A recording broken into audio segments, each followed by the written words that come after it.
Javelin throw में एक silver medal, wrestling के 57 केजी वेट कैटेगरी में एक ब्रॉन्ज मेडल, मेंस हॉकी में एक ब्रॉन्ज मेडल और शूटिंग में 3 ब्रॉन्ज मेडल।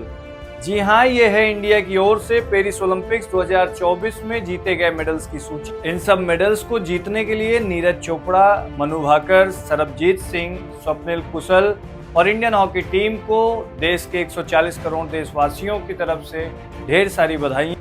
लेकिन भारतीय खिलाड़ियों के लिए इस बधाई के दौर में एक भारतीय खिलाड़ी ऐसी भी है जिसने अपने देश का परचम देश विदेश में हर मौके पर लहराया। वो आज एक निराशा के दौर से गुजर रही है। नमस्कार, मैं कपिल पांडे। मैं आज बात कर रहा हूँ ओलंपिक्स के 50 केजी फ्री स्टाइल रेसलिंग के फाइनल में पहुंचने वाली पहली भारतीय महिला रेसलर विनेश फोगाट के बारे में। अब इसको प्रकृति की नियति कहें या मैनेजमेंट की लापरवाही, लेकिन अंततः परिणाम यही आया कि एक गोल्ड मेडल के प्रबल दावेदार को उनके फाइनल मैच के पहले ही उनके 100 ग्राम एक्सेस वेट की वजह से डिस्क्वालीफाई होना पड़ा। और एक गोल्ड मेडल की प्रबल दावेदार को न ही गोल्ड मेडल मिलता है, न ही सिल्वर और न ही ब्रॉन्ज मेडल, जो कि काफी दुर्भाग्यपूर्ण है। इसी बीच विनेश फोगाट से जुड़ी कुछ खबरें सामने आ रही हैं कि विनेश फोगाट की ओर से भारत के जाने माने वकील हरीश साल्वे ने CAS court of arbitration for sports में एक पिटीशन डाली है, जिसमें उन्होंने विनेश फोगाट को साझा सिल्वर मेडल दिलाने की मांग की है। विनेश फोगाट के वकील हरीश साल्वे ने फाइनल मैच से पहले विनेश फोगाट को 100 ग्राम एक्सेस वेट की वजह से डिस्क्वालीफाई करने के फैसले को चैलेंज किया है, जिसमें IOC ने विनेश फोगाट को UWW के नियमों का हवाला देते हुए फाइनल मैच से पहले 100 ग्राम एक्सेस वेट की वजह से डिस्क्वालीफाई किया था। अब ये देखना दिलचस्प होगा कि विनेश फोगाट के वकील हरीश साल्वे CAS के समक्ष क्या दलीलें पेश करते हैं। ये रही विनेश फोगाट के वकील हरीश साल्वे के द्वारा CAS में दायर की गई पिटीशन की कॉपी।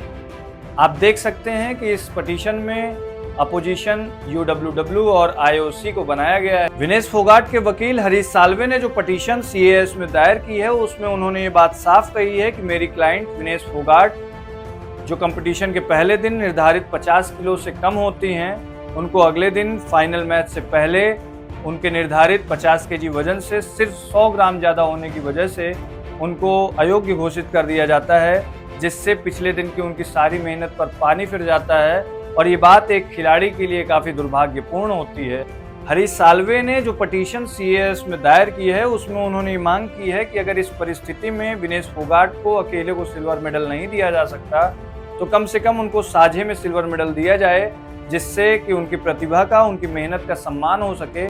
क्योंकि एक ऐसी खिलाड़ी जो अपने देश की पहली महिला रेसलर बनती है, ओलंपिक्स के फाइनल में पहुंचने वाली, उसको फाइनल मैच के पहले ही अयोग्य घोषित कर दिया जाना उसके कैरियर के लिए, उसके लिए बहुत ही निराशा की बात है। ऐसे में अगर हम उसको साझे में भी एक सिल्वर मेडल देते हैं, तो उसकी प्रतिभा का, उसकी मेहनत का एक तरीके से सम्मान होगा।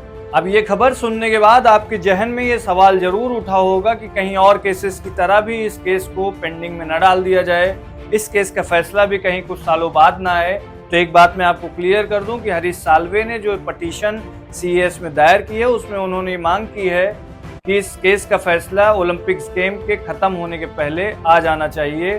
तो ये बात एकदम क्लियर है कि इस केस का फैसला लटकने वाला नहीं है। इस केस का फैसला या तो 12 तारीख को या 12 तारीख के पहले, जिस दिन ओलंपिक गेम खत्म हो रहा है, उसके पहले ये फैसला आ जाएगा। और CAS एक ऐसी संस्था है कि जिसने अगर कह दिया कि विनेश फोगाट को सिल्वर मेडल मिलना चाहिए, तो उसके आगे UWW के रूल्स की कोई अहमियत नहीं है और ना ही IOC उस पर कोई रोक लगा सकता है। और इन्हीं सब के बीच कल पेरिस से भारत के लिए एक और खुशखबरी आती है। आपको बता दें कि अमन शेहरावत, जिन्होंने 57 KG men's freestyle wrestling में भारत को ब्रॉन्ज मेडल दिलाया है, उनका वजन ब्रॉन्ज मेडल मैच के पहले विनेश फोगाट की ही तरह लगभग 4.6 केजी ज्यादा पाया जाता है।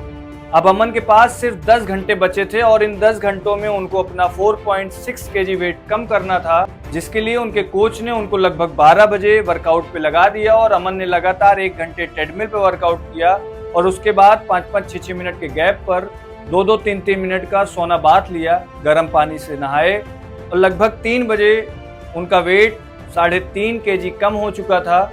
उनका वेट निर्धारित वेट से सिर्फ 900 ग्राम ज़्यादा था, जिसके बाद उनको गर्म पानी, नींबू पानी, इस तरीके के कुछ पेय पदार्थ दिए गए, जिससे कि उनकी एनर्जी में कमी ना हो पाए।